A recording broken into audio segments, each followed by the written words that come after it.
Play surges forward. Possibility!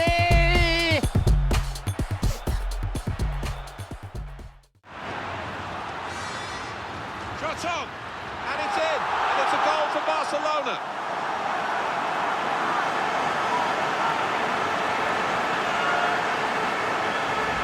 Oh my word, I can't believe he's done that. So far out, he's put his foot through it and found the top right-hand corner. Incredible. Retro Football is back. This time, I am going to be playing, or rather I have been playing, FIFA 16, as you can see.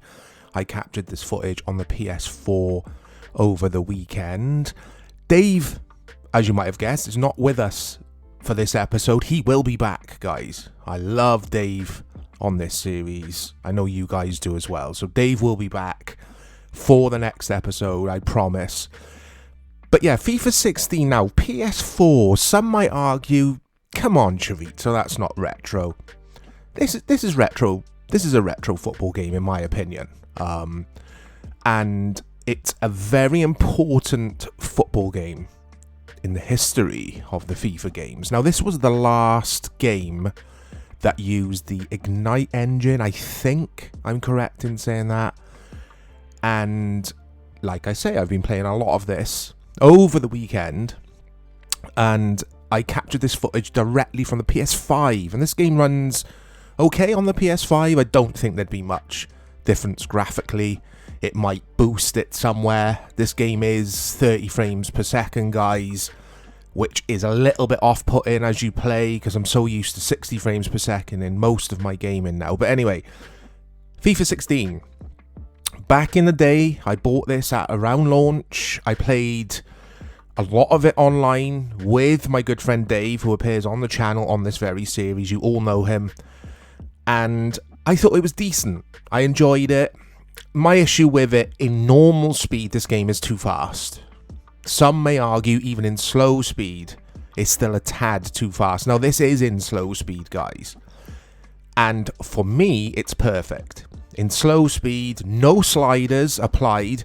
This game is nearly perfect. Not perfect, I'll get on to why it's not perfect. But it's nearly perfect. I'm saying perfect a lot, guys, I'll stop. But firstly, look at this graphically. Look at the colour. How vibrant everything is. The pitch, textures are so much better than in FIFA 22 on PS4. Not next gen. FIFA 22 on next gen or current gen PS5 and Series X looks good. Oh, CPU goes close there, Sampdoria. Yeah, so what happened? What the hell happened? Because this game visually got worse as time went on. And you'll see in other matches, guys, in this footage, it won't just be Milan and Sampdoria. I've captured a few different matches for you. They're all friendlies. It's not career mode. So it's in slow, like I've already said. And usually in the football games, I need to apply sliders in single player to get the game playing a little bit of a more realistic pace. But not so in FIFA 16. Just switch it to slow and it flows real nice, guys. It really does. So I said earlier, why isn't it perfect? I mean, no football game, no video game is perfect, is it? But my only gripe would be, even in slow, the ball, when I'm on the ball, is fine. The pace of it's fine. It's perfect. But the CPU, when the CPU gets possession of the ball, I think I score here. Here we go. That's a nice goal. But when the CPU picks up the ball, as you'll see, it's a bit ping-pongy. It does speed up. Now, I don't want to mess around with sliders, guys, because sliders can fix something, i.e. it can make it slower, but then it can make it easier. If the CPU plays at a slower speed in FIFA, I generally find it's easier to play against. So I'm just leaving this at default because I'm enjoying it a lot. Now, I'm going to compare this game to PES 5. In my opinion, this is the closest FIFA game we've got to PES 5. Or one of the great PES's. PES 3 maybe. It's a little bit quicker than those games. But it's got it's got that one more match addictive quality about it. The CPU plays in varied ways depending on your opponents. Scoring goals in this feels really satisfying, and it's got that accessible nature to it. It's deep, but it's accessible. You don't see all the turgid stuff that you get in the Frostbite engine FIFAs post FIFA 16. You don't get glitches like your foot going through the CPU's foot, or your player's foot. Not your actual foot, guys. You know what I mean. You don't see all that kind of crap. And visually, look at this. It looks great for a game which is old now. I was going to try and work out how old this is, guys. I'm not going to. But yeah, it's an oldish football game now, isn't it? I mean, I picked this up, guys, from CEX. In the UK, we have a store called CEX, as Dave loves to call it, Crap Exchange. But I picked this up for 50p. And I'm having more fun with this, or I have been having more fun with this over the weekend than I've had with FIFA 22. And it cost me 50p, and FIFA 22 cost me £60, I think. But yeah, anyway, difficulty. Now, another thing that happened with FIFA 22 and not FIFA 22. Sorry, guys.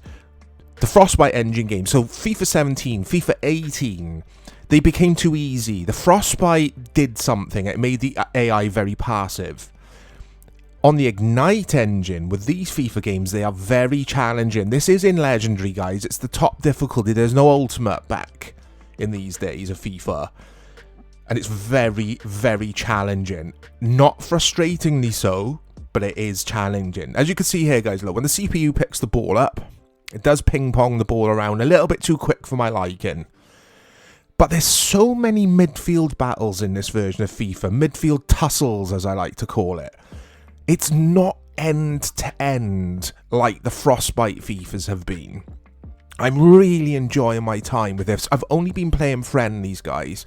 I will start a career on this at some point. I might start down in the Championship as someone like QPR, maybe League 2 as Portsmouth, because this is the first FIFA where Portsmouth's Fratton Park Stadium featured, I think.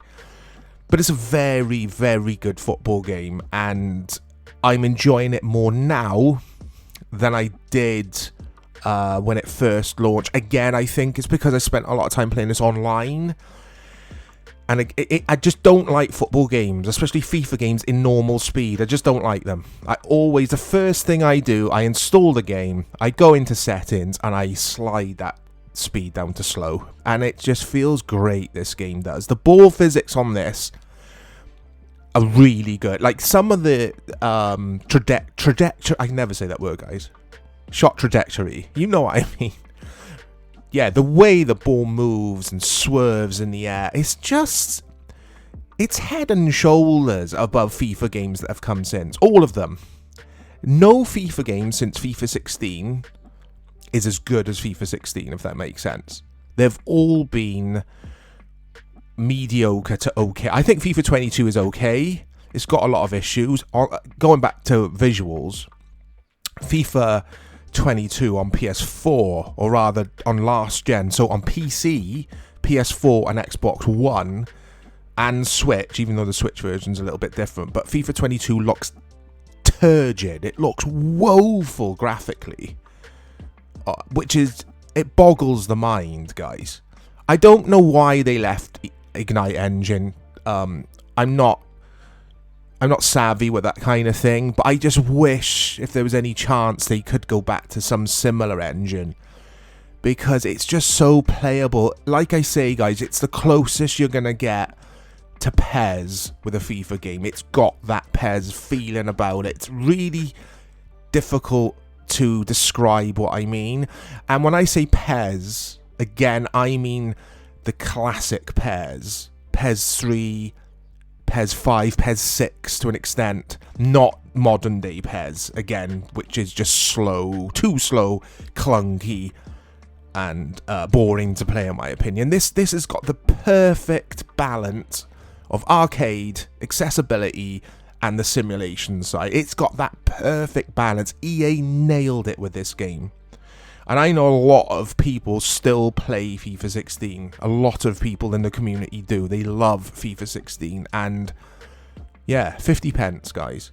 If you've still got your PS4, or you got an Xbox One, or whatever you've got, go into your used games store and pick this up for 50p, whatever it's going to cost you. It won't be much, because it is damn addictive. It's a damn good football game, and I'm really happy that I've gone back to it. And again, some of you may argue this shouldn't be on retro football. I disagree. I think we can go up to anything. I think anything on PS4 or Xbox One now suits the series, guys, because we've got the PS5 now and we've got the Series X, so we will not be featuring games that appear on the new consoles. But to me now, the PS4 is an older console, and these are old football games, because that's why they cost 50p.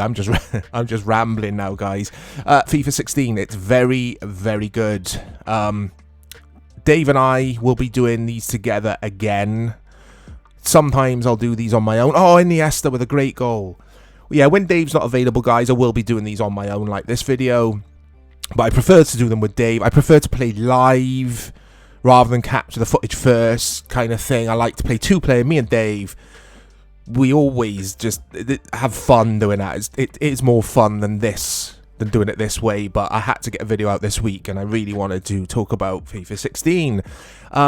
Next up on the series, guys, we have a Pro Evolution game. I think we'll be looking at PES 2014 on the PS2, which is Dave's choice. I've never played the PS2 version. That will be really interesting, but as always, thank you so much for joining me. Look out for more content coming to the channel, guys. We've got lots planned. So hit the like button, subscribe if you don't already, and I'll speak to you all soon. Here's a chance to attack. Shots on here. It was the moment we thought, but it didn't turn out that way. Well, his teammates giving him daggers there because they were fully expecting him to tuck that one away.